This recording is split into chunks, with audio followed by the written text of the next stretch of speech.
د عصر مبارکه سوره چې د قرآن عظیم شان 103 مبارکه سوره ده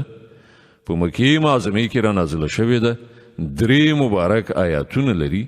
تلاوت او پښتو ترجمه یې له لومړي آیت څخه اورئ بسم الله الرحمن الرحیم د الله په نوم چې ډیر زیات مهربان پورا رحم لرونکی دی والعصر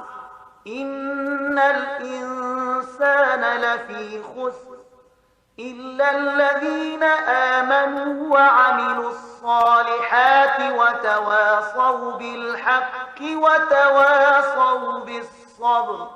په زمانه قسم انسان په حقیقت کې پر لوی تاوان کې دی پرته له هغو خلکو چې ایمان راوړی او ښه عملونه کوي